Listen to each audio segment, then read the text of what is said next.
Hello and welcome to Byline Radio. My name's Adrian Goldberg and this is What the Papers Don't Say. Today, carbon wars and solving the energy crisis. Boris Johnson yesterday hosted leaders in the UK's offshore oil and gas industry to discuss domestic energy security in the wake of Russia's invasion of Ukraine.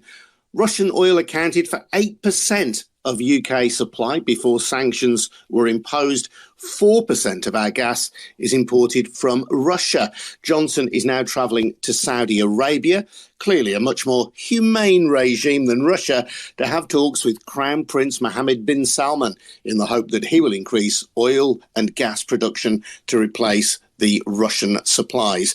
The Prime Minister also affirmed his commitment to North Sea oil and gas as a key to the UK's plans for achieving greater energy independence. The likes of BP, Total Energies, Shell, Harbour Energy, Neptune Energy, Equinor and Esso were all there at yesterday's roundtable with Boris Johnson, along with the Oil and Gas Authority and Offshore Energies UK, amongst others. People who weren't there include our guests today, including Zoe Cohen and Claudia from Just Stop Oil, Tessa Khan, a climate lawyer, the director of Uplift and an expert on the UK oil and gas policy, and later on, MP turned eco-activist Alan Simpson.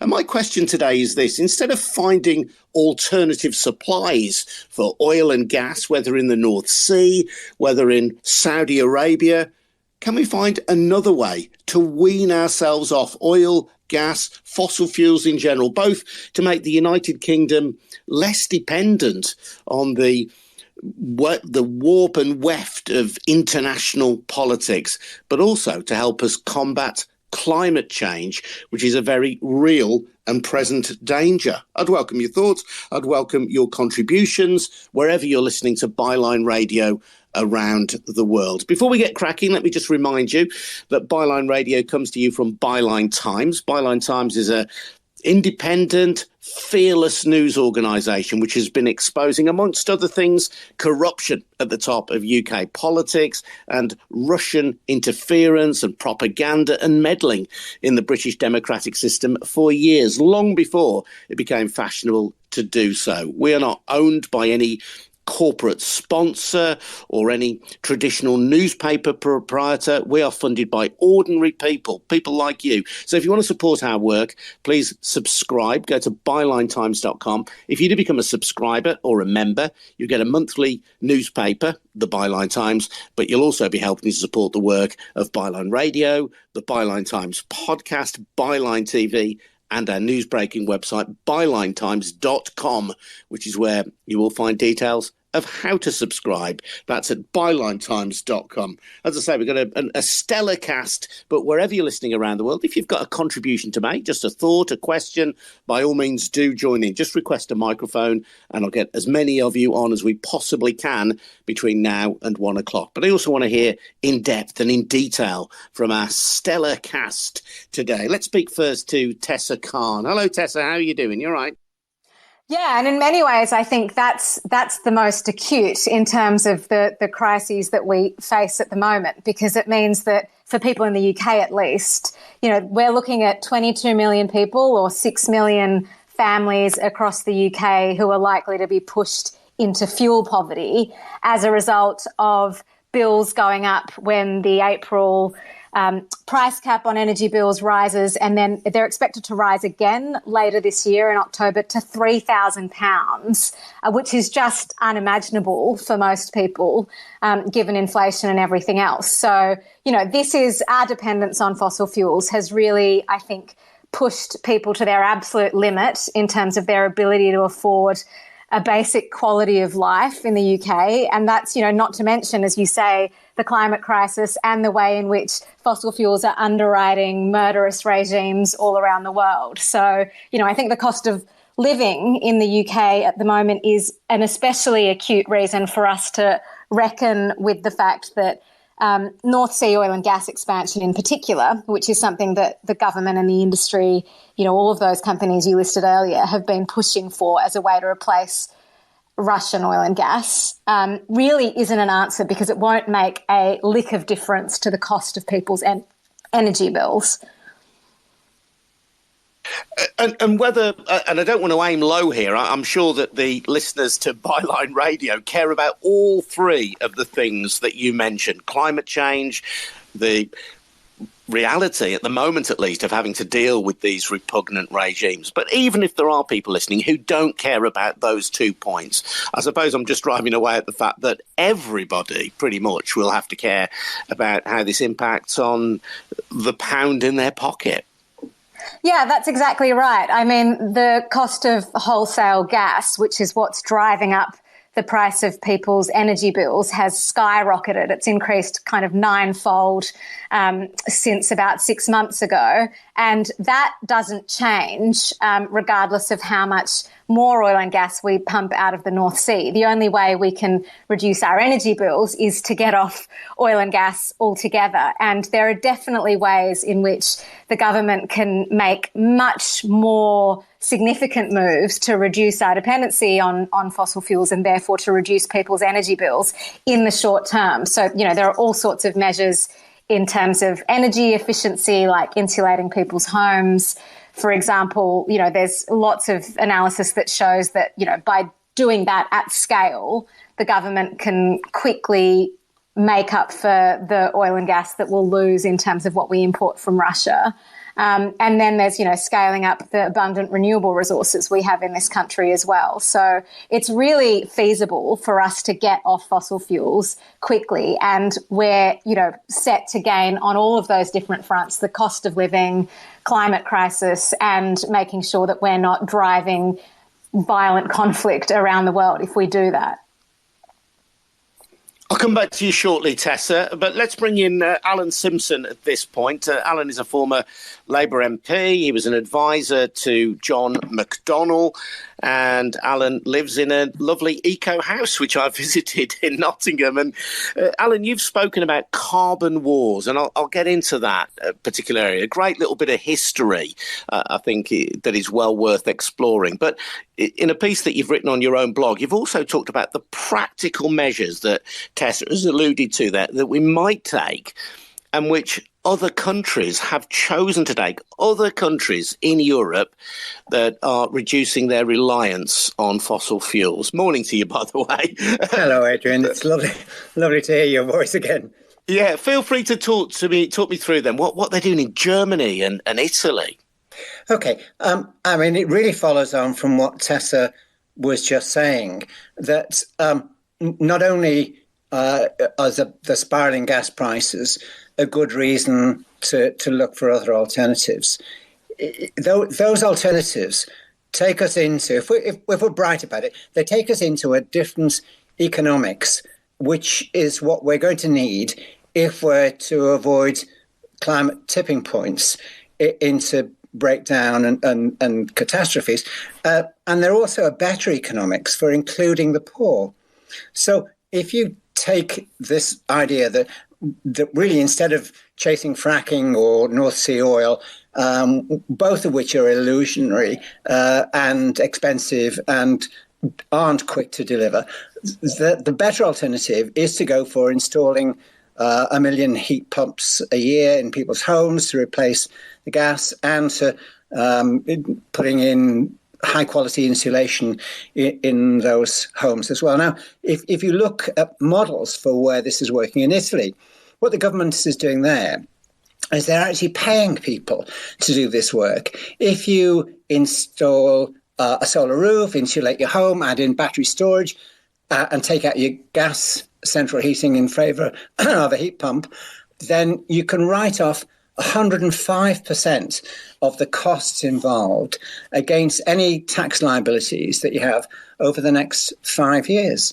And so they're actually paying the public to make the switch.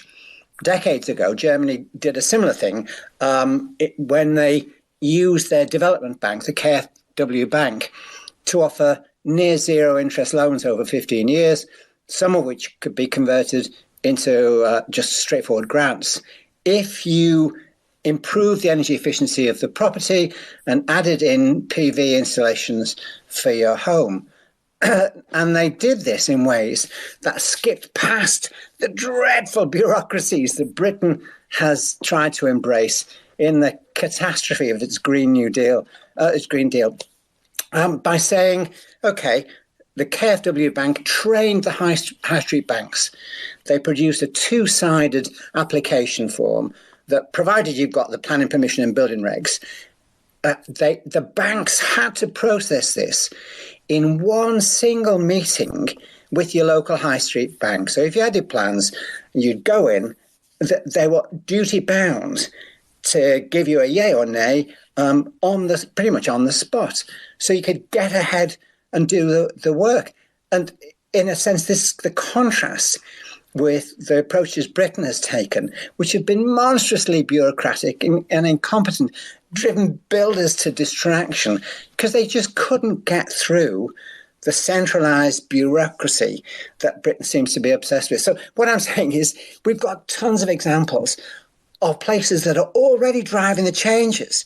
And they are fantastic changes because they are inclusive. They start with the poorest properties and the poorest households.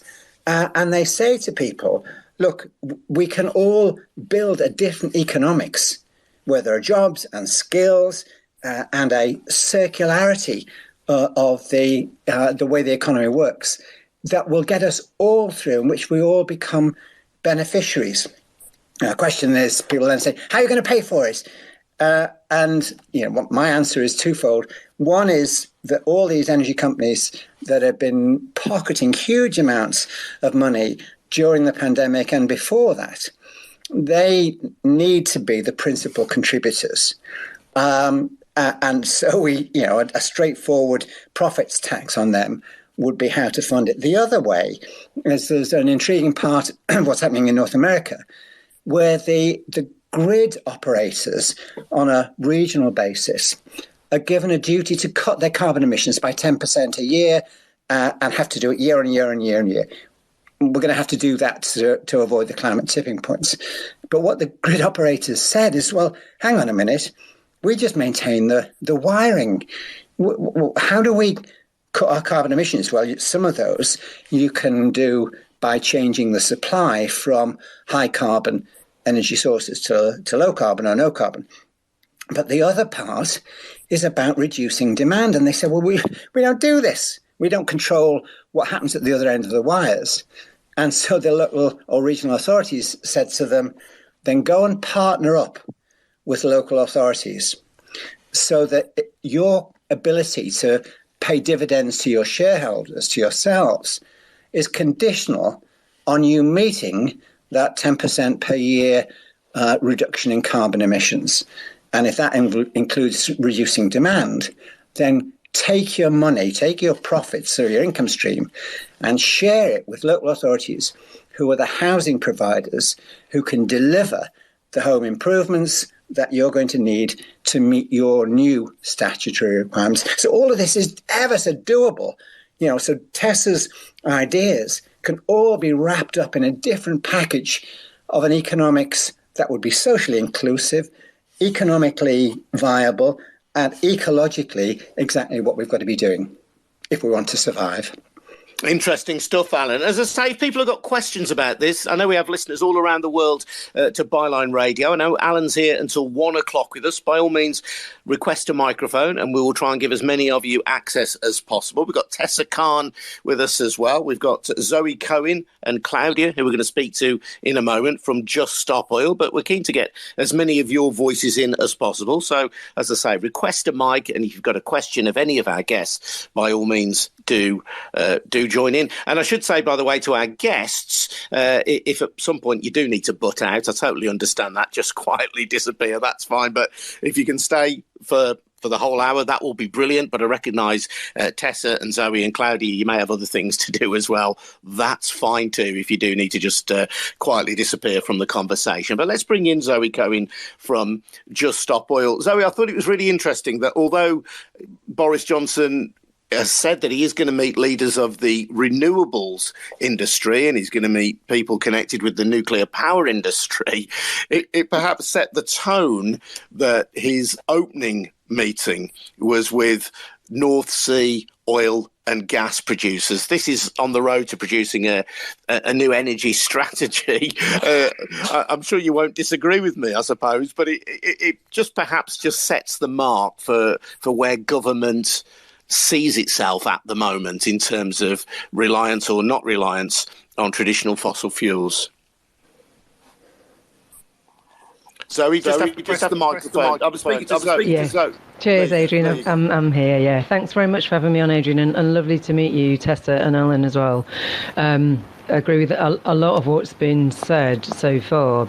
I mean, our government seems to be frankly in bed with the fossil fuel companies, doesn't it? So many of a lot of their lobbying money and so on are funded by fossil fuel companies directly or indirectly, and Just Stop Oil is fundamentally a coalition of ordinary, scared people who have had enough. We've had enough of a government that is actively seeking to kill us in terms of taking action in 2022 when we know what we know beyond all doubt about the science.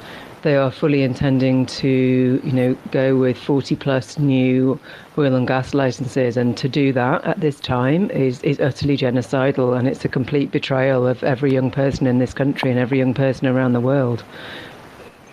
Those are strong words, aren't they, Zoe? And I suppose ordinary people who just rely on energy to heat their homes. Oh, could you just switch off your microphone? While I'm speaking, Zoe. There's some horrible feedback there, and I'll let you back there. I'm just like, people listening to this who rely on gas and oil to heat their homes, to get to school, to get to work. The reference to genocide, isn't that a little bit over the top?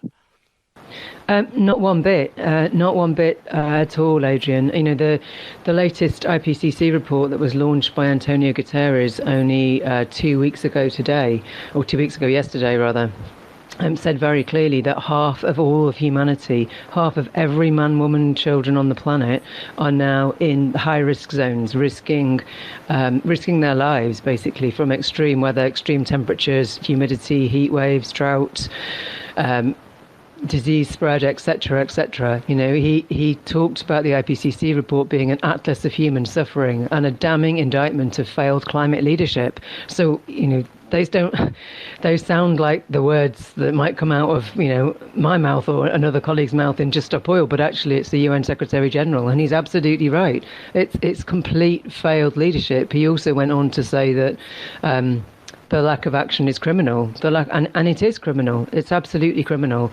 It's good to hear Alan mentioning climate tipping points, but actually, we're quite likely to be going past 1.5 degrees within the next decade. So we have to just stop oil. We have to stop new fossil fuel investment. It's the absolute least we can do. The International Energy Agency, I'm sure you guys know it, the IEA said last year, didn't they, in writing, that we can't have any new fossil fuel projects as of 2021 in order to have a hope of staying below 1.5 degrees. So that's the Energy Agency saying that, right?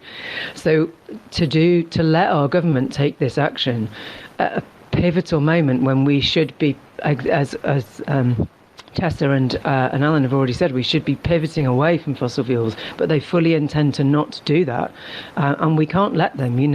Ordinary people who we have no choice but to take, civil disruptive and civil resistance action to prevent our government for taking these actions, which will destroy our economy, destroy everything we love, and utterly destroy our children's future. We can't let it happen. So it's just what you will be involved in more actions to restrict or prevent fossil fuel production. We're, against a coalition of ordinary people who will be coming together to take peaceful, non-violent civil resistance action during April to cause disruption to fossil fuel facilities in this country. We have no choice. We have to do this because what's the option? If we don't take this kind of action, our government, as they've said in the media very clearly, they're going to fast track more oil and gas licenses, and any hope of staying below those tipping points that Alan has already mentioned will will go. We are holding on to a stable climate by the edge of our fingernails. And if we let them continue, everything that we know and love, from our economy to our public services, to our jobs, to our countryside, to our families, to our food supply, everything will be lost. Adrian, could I go on, Alan. Support what Zoe has just been saying. In a way, I think the tragedy of what's happening in Ukraine gives some clarity to the shift that she is calling for. What we've seen, there are two things. The first is how quickly a civilized way of life can crumble and disintegrate. And the second is that this response from households in the UK offering in excess of 50,000 homes, way beyond any number of visas that the UK government originally offered to Ukrainian refugees, shows that the public are ready to make much bigger and faster changes than our government seems to grasp. And that's where it comes back into a different approach to climate economics. We are much closer to the tipping points than we realize. And the Ukraine is just a really good example of how quickly disintegration can take place. But at the moment, we are still this side of a tipping point if we have the courage to do what Zoe is calling for. And that is not get drawn into the notion that a different form of fossil fuel addiction is an answer to the mess that we're in. You don't get out of a dependency on Putin's oil and gas by switching to Saudi Arabia. It's like saying there's a shortage of heroin on the streets, so send in some crack cocaine. It's just a different addiction to the wrong stuff. And what we have to do is to shift the notion so that our whole economic, environmental and social conversations are about a new form of embracing our interdependencies. And that's where security is being found on so many issues across the piece today. So what Zoe is calling for is not only urgent, but it opens the door into a completely different conversation. I now say to people, I'm fed up with being oppositional. I'm going to spend the rest of my life being propositional, because we have so many really viable, better alternatives within our grasp. We just need the political leadership and courage to take that step. But it's a step into a different future rather than a better yesterday.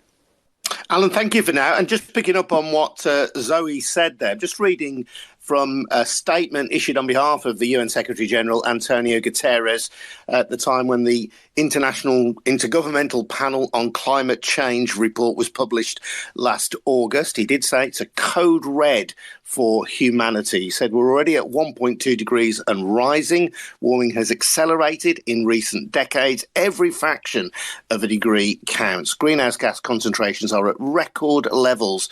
Extreme weather and climate disasters are increasing in frequency and intensity. If we combine forces now, we can avert climate catastrophe. But as the report makes clear, there is no time for delay and no room for excuses. I count on government leaders and all stakeholders to ensure COP26, which was held, of course, in Glasgow last year, to be a success. Let's bring in Claudia here, because we've been talking about young people. Claudia, you are one of those. So tell me how you see your future in a world where climate change is a reality, man-made climate change, and where there is a lack of political will to seriously grapple with it. Hi, thank you. Hello, Claudia. Hi, thank you so much for having me on. I'm 24 years old, and as a young person, and speaking to so many other young people, I think we're all absolutely terrified by what's happening around us. And it's just crazy to me, you know, seeing already we can see the impacts. I'm from Latin America. My family are from Chile, Argentina, and Costa Rica. And just like so many other places all over the world, we're experiencing the impacts of climate change already. You know, we're seeing huge droughts, wildfires, and I just don't understand how we are still having to argue that this is an emergency, that this is happening now. And like you said, we've been given a code red for humanity. That is a death sentence for young people if our governments don't act with the, you know, necessity and urgency that needs to happen. So, like, we've been talking about all these solutions, which are wonderful to hear. But like you said, it's not a lack of solution. It's the lack of willpower. It's the lack of care from our so-called leaders who continue to let us down time and time again. We'll go to one or two callers who've joined us as well, Tamara and Mordecai, in just a moment. But I want to bring back Tessa Khan. You know, it's really interesting, Tessa, isn't it, when you hear the group of people that we've assembled, yourself included, and the kind of conversation that we're having. This is a conversation that is not being had in the mainstream media. At some level, I'm proud of the fact that here on Byline Radio that we are having it, but we are in step with the United Nations Secretary General. We're not talking about something that is way, way out there. We're not talking at the realms of some radical fringe theory. We are the ones who are in chime with what is now conventional scientific understanding. Yet, in media terms, we are very much on the fringes. What sense can you make of that, Tessa? Yeah, Adrian, I mean, you're exactly right. Not only are we advocating for something that is fundamentally scientifically sound, but the economics are now also overwhelmingly in our favour insofar as, you know, solar energy is now 88% cheaper than a decade ago, and running, you know, a gas plant in February this year now costs 4 times as much as we'd pay for new solar or wind. So everything that's been advocated for is eminently reasonable by both scientific and economic standards. I think, you know, when it comes to certainly how the media covers it and the discourse in government, I think we really can't underestimate the influence of the fossil fuel industry in our politics in particular. The UK, for example, has the most generous tax regime for oil and gas companies, oil and gas producers, pretty much in the world. It's more profitable to run a big offshore oil and gas project in the UK than it is anywhere else in the world. And that's because oil and gas companies are, as we know, talking to Boris Johnson, they're talking to the Chancellor, and they're writing policy in this country. So it's really important, I think, that we make it clear to the government who they're actually accountable to, and that's obviously all of us, and the very, as I said, eminently reasonable concerns that have been expressed by everyone on this call. And you've got very powerful lobbies as well. You've got corporate interest, people who buy advertising in national newspapers. You get organisations like BP, who I know have been run out of town from at least one of their big museum sponsorships. But you've got this real nexus of fossil fuel companies, corporate interests, media interests. Often they're the same people or related in business terms to the same people. So, as I say, it's just so frustrating that all we're talking about is, you know, here's this very real problem that we have in the world, and it's now a consensus view amongst scientists that this is a real problem. And we're trying to say, OK, it's pretty terrifying. How do we deal with it? And yet that debate is nowhere in the mainstream media. Yeah, I mean, I couldn't agree with you more, although I think, you know, there's certainly a dawning recognition on the part of government insofar as we've heard that renewable energy is going to be a key part of the energy supply strategy that the government is due to announce in the next couple of weeks. And to that extent, it looks like they're staring down some of the more extreme calls from Tory backbenchers and the industry, for example, to restart or have another go at fracking in the UK. But there's still so much work to do, I think, to align what the government does with what people overwhelmingly across the UK actually want, which is to put, you know, our health, our lives, our livelihoods, and also our ability to afford basic goods in this country first. Let's get one or two of our callers in. Thank you, Tessa. This is Tamara. Hello, Tamara. Welcome to Byline. Hi, Adrian. How are you? Yeah, nice to speak to you. Go on then.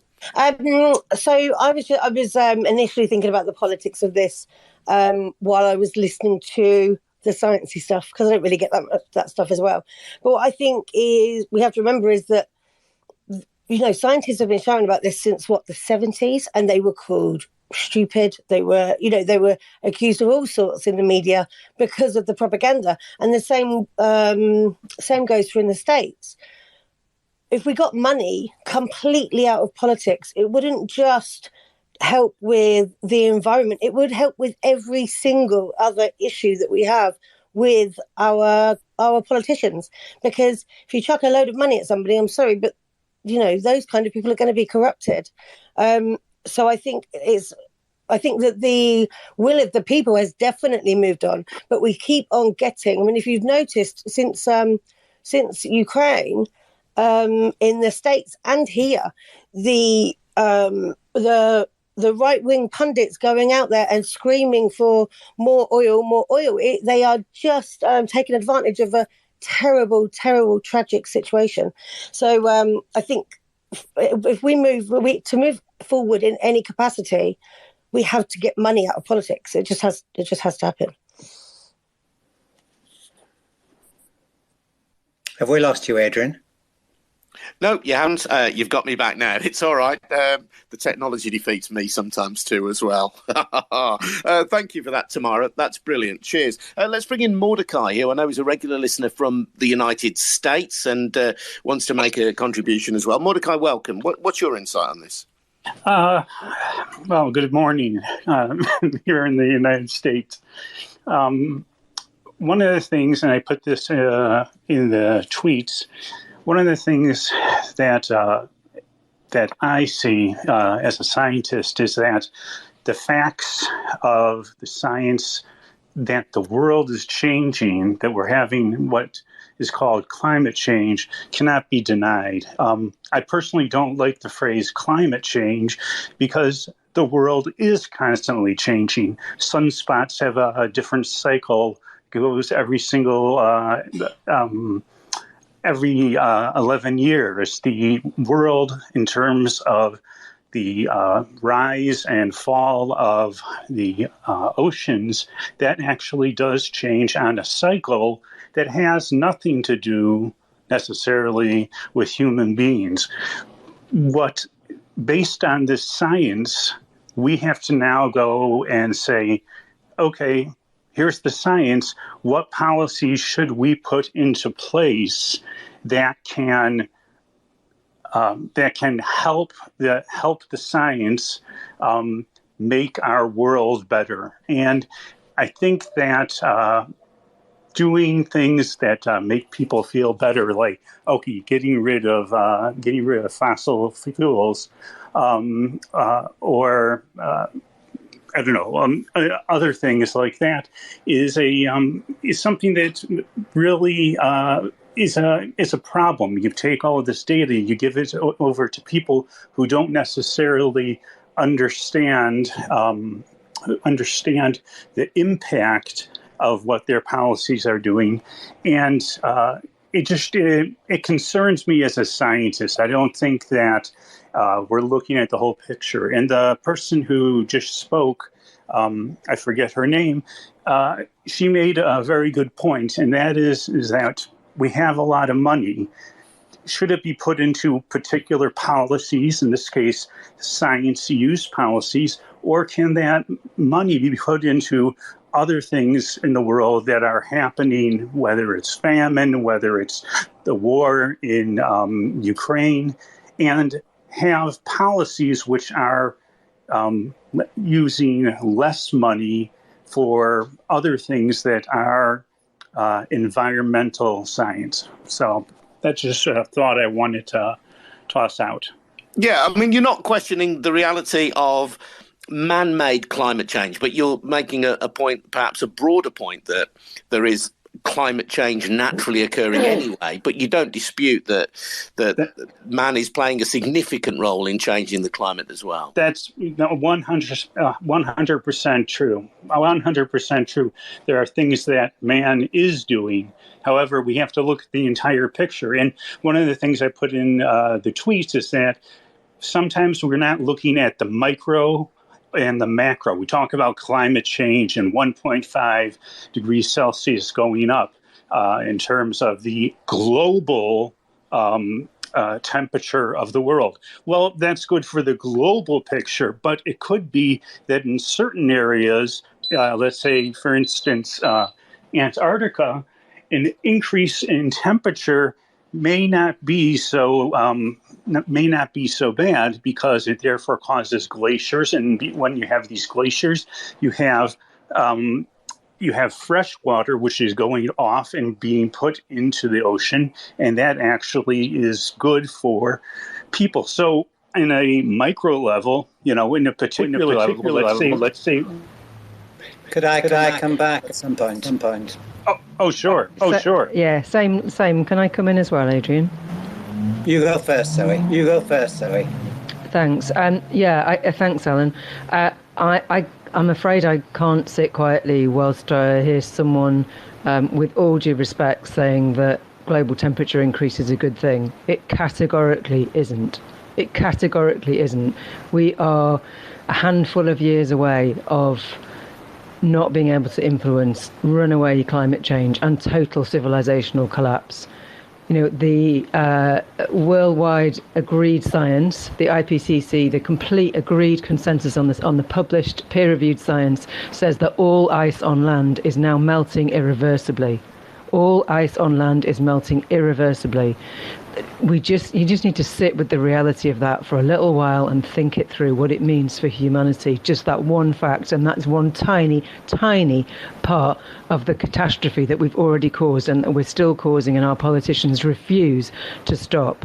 So I'm sorry, I can't be quiet when I hear people saying things that are factually, scientifically incorrect.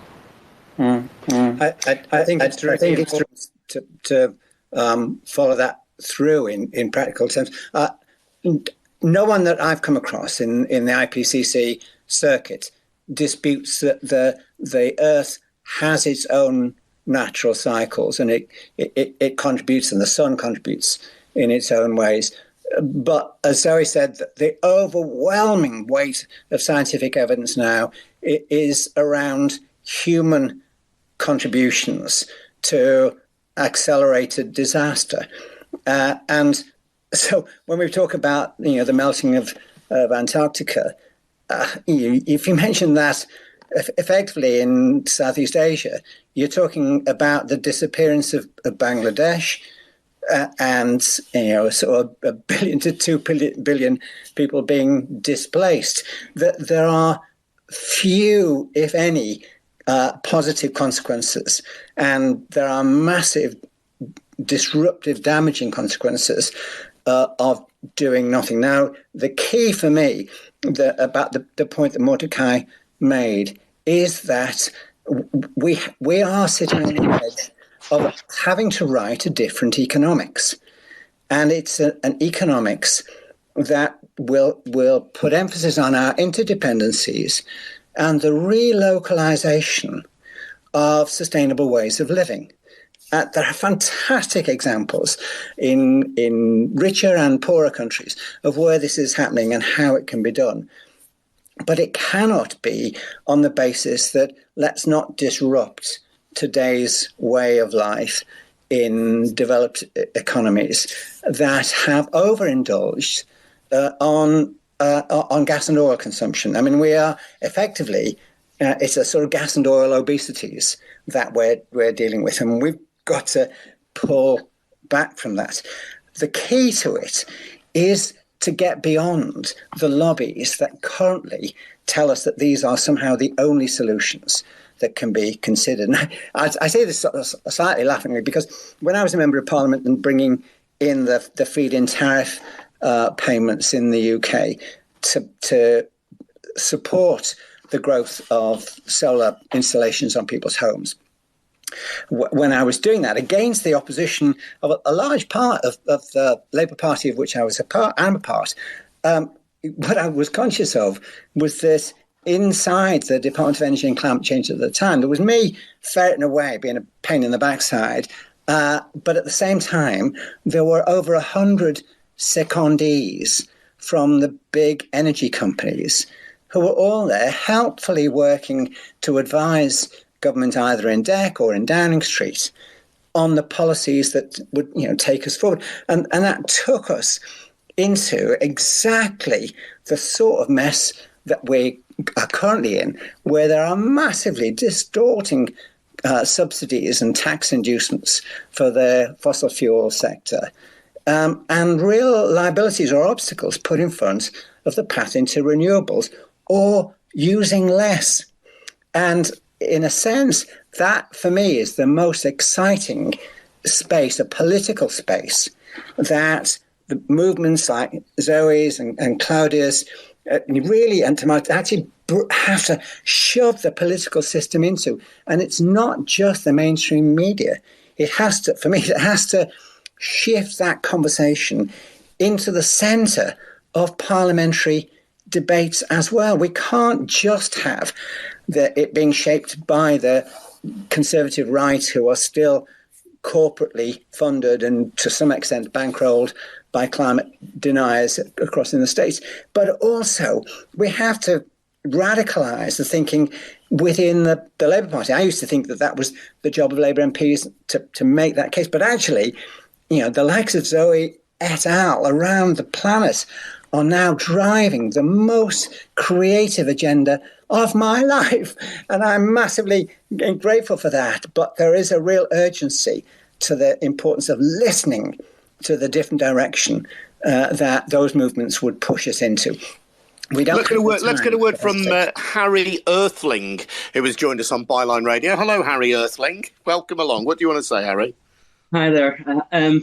Thanks for having me on. I was listening to everybody. I was at a point that I wanted to make about 5 minutes ago, but you've been talking about so many other things. I could probably make about 10 different points now. I agree with everyone. I think Zoe and Alan, you've made great points about so many different things. I think, climate change is it's the biggest thing facing the world right now, bigger even than Putin, I'd say. We should have had a referendum on what the UK can do about climate change, not on Putin's foreign policy, how to weaken the UK and get us out of Europe. So, I feel that the government, they've got an agenda to almost at times it feels to push along climate change. And I just find that incredibly scary. And I think we're seeing now people like Nigel Farage coming out and attacking net zero and right wing across the world.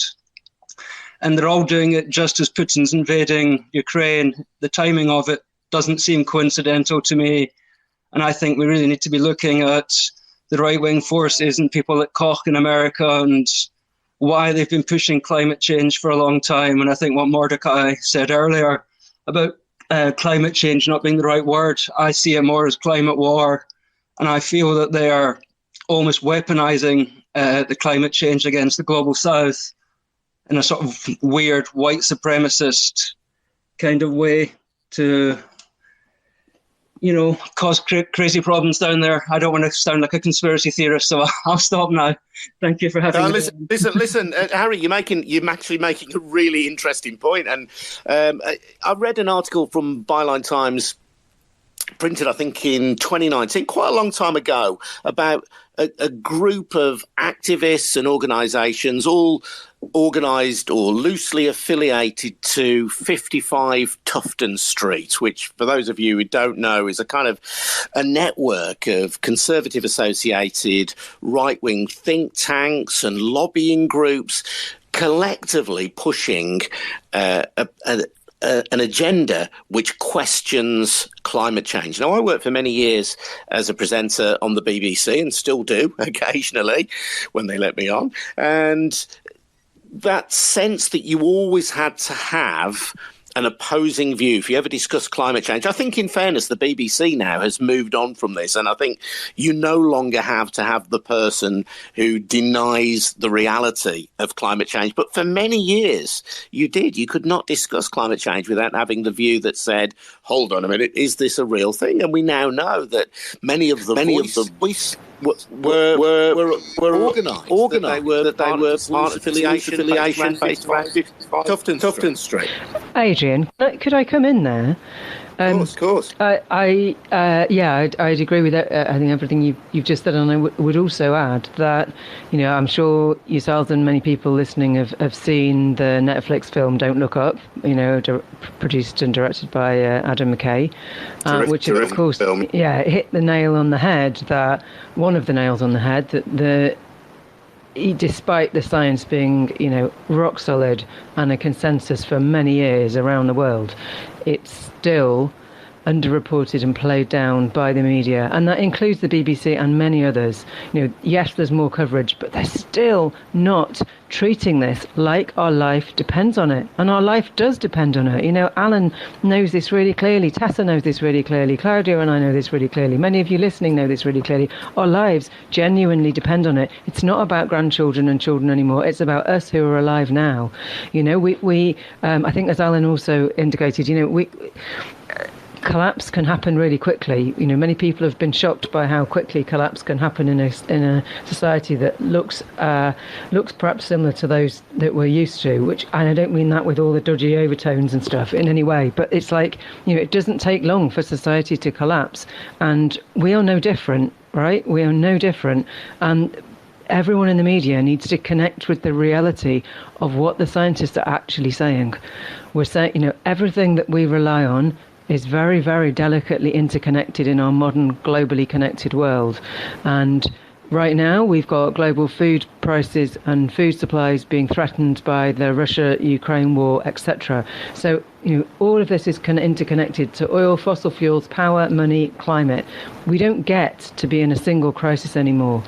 We're in a cascading, multiplying, accelerating number of interconnected crises, and oil and gas make everything worse. They destroy everything, and they accelerate the climate crisis, which is ultimately totally existential and threatens everything that we need to survive. So, it's incumbent on every person in the media to connect genuinely with that and speak that truth, because in a few years to come, by 2030, when my daughter will be not even 30 yet, it will be evident whether we have lost the ball and it's rolled down the hill or not, or whether we've perhaps got a chance of saving the stable climate that we've come to know and love. But actually, it's not stable anymore, but we might be able to hold on to enough of it to avoid complete collapse. But, we all need to imagine ourselves in that 2030 position, looking back and thinking, actually, if we knew the truth, what did we do? And every single person in the media needs to ask themselves that question as well, because you'll never regret taking action now. You will only in future regret what you didn't do. And that's an interesting. But if I can let you go, just because your line's a little scratchy now, that would be great. You've made a fantastic contribution, or at least, thank you. If you switched off your microphone, which stops mine feeding back, which is brilliant. Thank you. But you don't have to disappear. But just that you've done what I really wanted you to do. Thank you, Claudia. Zoe raises this question of this urgency, this sense of immediacy that we all need to have about this crisis, that we all suddenly have now about Ukraine. Now, I've got to say that apart from people like Zoe and Alan, amongst people of my generation, broadly our generation, there really isn't that sense of urgency. And that may be because we've been fed nonsense by the mainstream media for many years, and if the mainstream media were galvanised by this, then maybe things would be very, very different. What about your friends, Claudia? Are people who who are 24 seized by this moment? I think that there's a real mixture. I think, like you said, the media has so much to account for. We were talking about how, yes, finally, climate change is accepted as something that is happening, still not as the crisis that it is. And I think there's a few points I'd like to make about that. And one of that is that again, we talk about it, but we don't talk about it as the existential threat that it is. And the other thing is that I feel the way it is presented, at least over here in this part of the world, is as something that affects the global south. It is something that happens in other places, but it is not seen as something that is going to impact us. And as we've touched on, the IPCC report makes it so incredibly clear that this is something that is going to affect every single person on the planet, no matter where you are. And by the time that happens, by the time that here in the UK, it is our homes that are fed, by the time it is that we cannot feed our children because, there's no food on the supermarkets because of crop failure, it will be too late. We have this tiny window of opportunity now, and we need to grab it, and we need to do everything that we possibly can to create a future for ourselves. That's why we, are taking this action. That's why Just Stop Oil exists as a coalition, and I hope that some people interested will want to do something, will care enough for the future of their children that they'll want to join us. In terms of how I feel young people feel, there's still a mixture. I still feel like for some people there's some real disassociation because, it's not talked about the way it needs to be in the mainstream, but also there are some conversations that I expected to never be having. The other day I was in a room with some people at my university, and we were all talking about how we are too scared to have children, how, a lot of us grew up thinking that we'd want to have a family, and now the idea of bringing someone into this world is terrifying. I look at children all the time and I just think about what kind of future they're going to face.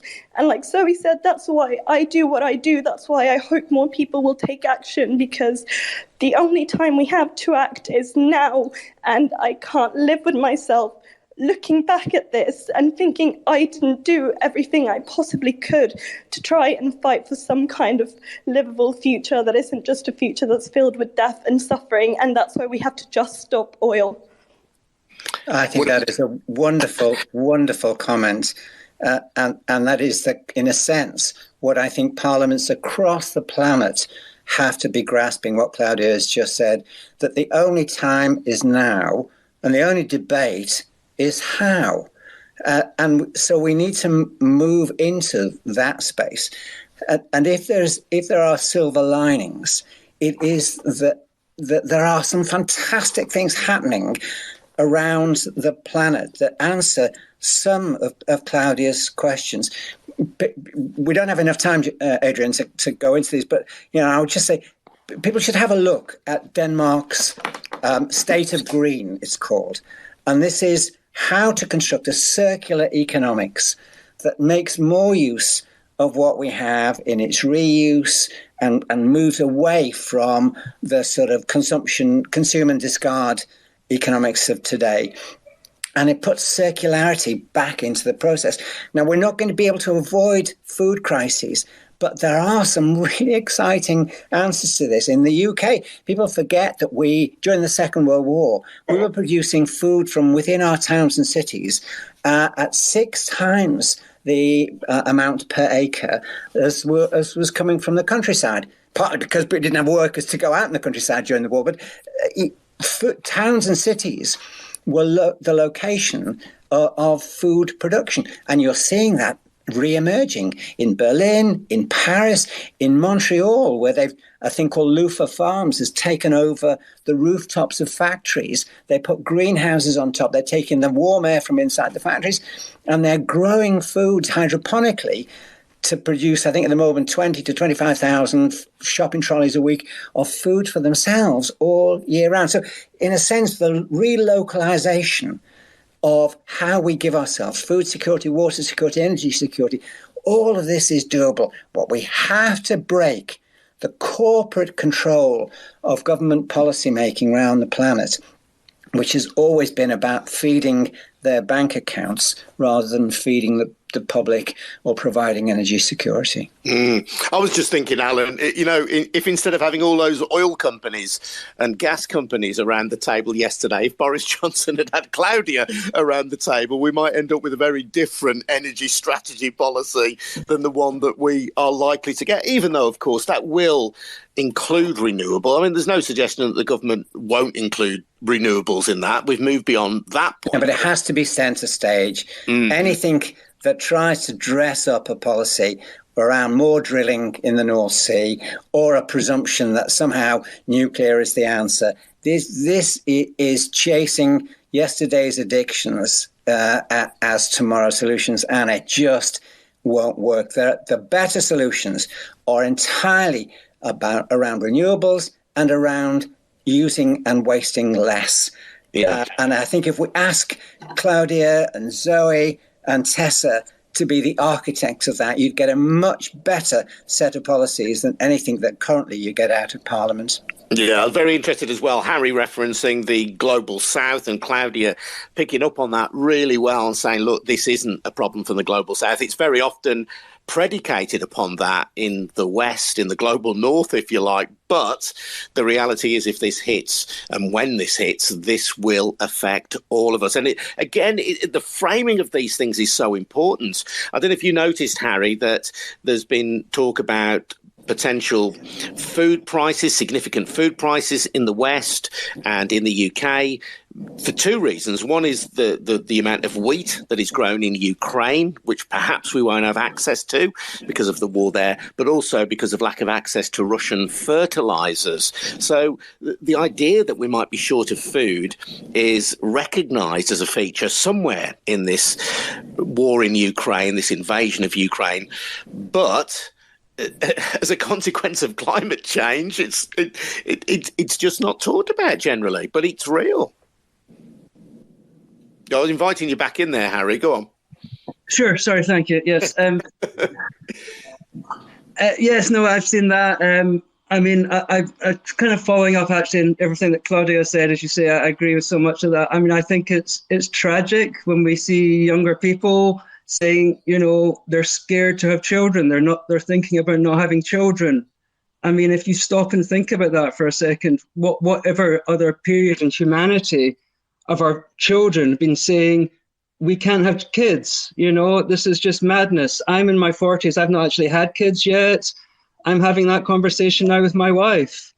And it's just unbelievable, I think. I mean, but I feel that this should make us think, this is why we all have to fight and we all have to stand up now, because we should not be having these conversations. We have to do everything we can to fix this so that we can have children and we can make this beautiful world. And as Alan was saying, renewables have to take center stage here. This is our opportunity. I mean, all you need to do, I watched, there's a film just out on Netflix just now, #1 film, The Adam Project, I watched last night. That's showing, in a way, that's kind of like unusual for Hollywood these days. It's positive science fiction. It's showing, I mean, obviously bad things happen in it for anyone that's seen it, but I won't give anything away. But no spoilers. Yes, no spoilers. But there's bits of it when it's a bit like Don't Look Up in its kind of message in a way, but in a more subtle way, and it shows a lot of the bad things that are happening now and how we could do something better in the future. Also, talking of Netflix, Zoe mentioned Don't Look Up. I mean, I think one other thing, when you were mentioning Tufton Street, one thing that everybody should watch on Netflix is the family documentary about the right wing behind Trump. And when that shows their links with Putin and Xi and all around the world, the right wing. And I think that is so important, what Alan was saying about seeing the bigger picture and about what the right wing are doing. Yeah, well, Harry, I should say as well, Sean Norris at Byline Times has done some brilliant work about Russian funding for the European far right as well. The amount of oligarch money that's been circulating around Europe. We obviously are aware of it here in the UK and the sanctions on people like Roman Abramovich, the owner of Chelsea. But this is not specific to the UK. And Sean's done some brilliant work around the amount of money being directed by oligarchs towards fostering this kind of macho, nationalistic, far-right project, which includes denying women their reproductive rights and so on. Really reactionary stuff. So this is a real and active threat. So thanks very much indeed for that, Harry. I'm going to get Alan to do a postscript on that. Go on, sorry, Harry. Sorry. Just look where Steve Bannon's gone the last 10 years. You see the whole network, basically. Yeah, absolutely, Harry. Thank you. Just to remind you, by the way, I mentioned in Sean Norris there, my colleague at Byline Times. If you do want to support the work we're doing on Byline Radio, please take out a subscription or a membership to the Byline Times. If you do so, and I think basic subscription costs £39 a year. If you take out that subscription, you'll get a monthly newspaper, the Byline Times, brilliantly edited by my colleague Hardeep Matharu. It's a fantastic read. But your money doesn't only pay for the newspaper, it helps to support Byline Radio, the Byline Times podcast, Byline TV, and our news-breaking website, bylinetimes.com. We report without fear, without favour, and we're answerable to no one other than you, our readers. No corporate interest, no proprietor, no oligarch behind the scenes. So if you can, and I understand that not everybody can at the moment, but if you can, please take out a subscription to Byline Times. Get more details at bylinetimes.com. I just wanted to finish, Alan, by talking to you. You wrote a fantastic blog covering many of these issues recently. In it, there was also a really fascinating bit of history about carbon wars. So for people who don't understand or don't know the history of carbon wars, and I'll confess my ignorance, just give us a brief resume of that, please. Well, what I wanted people to do was just to understand something of the role that carbon has played in the societal changes that have taken place. At one stage, we all lived within renewable energy economies. That was usually based on just harvesting wood and lighting fires. But we lived in dispersed societies then, with very few rights for ordinary people. I mean, this was a sort of feudal existence. And in a way, what happened for the Industrial Revolution was that carbon in the form of coal changed that. And it did bring rights for workers because it concentrated the workplace. Miners dug coal in huge quantities in coal mines.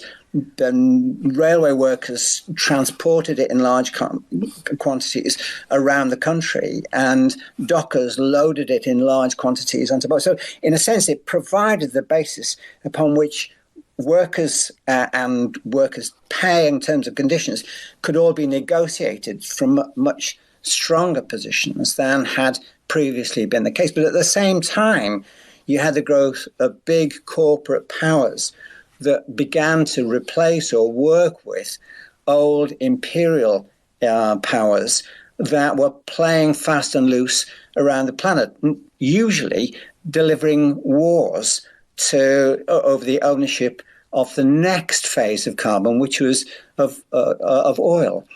And so there's a really good book by Timothy Mitchell called Carbon Democracy, which is about a decade or so old now, but it traces through the way in which the big corporates have played the game, often bringing governments down in order to entrench their interest in the ownership of carbon. And a post-carbon economics takes us into a much different approach to decentralization and democratization of everything. And I feel that that's probably the most exciting spaces in which we now need to take the political and environmental conversations. They aren't any longer based around unlimited growth. Zoe, can you turn off your microphone, please, while Alan's talking, because it creates feedback for some reason. Sorry about that. So the future is not going to be about unlimited growth. It's about circularity and how we put back at least as much, probably more, than what we take out. And if there's anything to get excited about, it is to see not just the urgency, that this is effectively the only choice we have. I used to have a T-shirt that had the Che Guevara statement on that said, be reasonable, demand the impossible. And actually, the impossible now is the only possible way out of the mess that we're in. And there are so many really good examples of where and how we can make not only the impossible possible, we can make it sustainable and democratic too. And if that isn't the best gift to the generations that follow, I don't know what is. Zoe, go on. You were keen to say something. Yeah, thank you, Adrian. And Alan, the picture you paint is a picture that so many people would want to move towards, I'm sure. A post-carbon economy, fairer, local, more resilient, more just, more peaceful, etc. But this change is not going to happen on its own, right? This fossil fuel economy, these fossil fuel politicians, the corporations, those who benefit from the heart of this current system, they're not going to give this up on their own. So we have to make it happen, don't we? So absolutely. For yourselves and for anyone else listening who would like to be part of the group of ordinary people who are going to try to do their damnedest to peacefully make this change happen or give it some extra help along its way, please do check us out, juststopoil.org. It is time to stop our government opening new fossil fuel projects. We can have no more oil and gas if we want peace and justice in a survivable world. Thank you. All right, Zoe, thank you so much. Thank you, Alan, as well. The final word to Claudia. Claudia, what do you want to say to round us off? Hello, Claudia. Are you there? Oh, hello. Sorry. I think I lost you for a second. Yeah, it's all right. I was just going to give you the chance to kind of close our debate for today. I would love to. Thank you. Echoing what Zoe said, it's been wonderful today listening to the solutions, that we know exist. We still have this tiny window of opportunity to create this beautiful future that we want. But like Zoe said, it isn't just going to happen. No one is coming to save us, especially not our government. And this change has to come from people power. It has to come from people saying, we've had enough. We're not going to accept this anymore. We're going to fight for this future. We refuse to die quietly. So if you do want this future, if you've had enough of this government, dragging us down this path of death and destruction, then please do check out Just Stop Oil. We're on social media and you can talk to us. You can come together with a group of people who are going to fight for this future, who are not going to just let this government continue dragging us down this path. We have to just stop oil. Claudia, thank you so much for your time today. Thanks to Tessa Khan, thanks to Zoe Cohen, thanks to Claudia, thanks to Alan Simpson as well. If I could ask each and every one of you, if you've enjoyed this conversation, to please, when I put up the recording of it, to retweet it, to share it on Facebook. There will be a recording put on the Twitter stream very shortly, and it will also be available on the Byline Times podcast. We're talking about some of the most important issues. No, correct myself, the most important issue of our time. So please spread the word. Thank you very much indeed for taking part. Thank you very much indeed for listening. We'll be back again tomorrow with more Byline Radio at noon. Thank you. See you soon.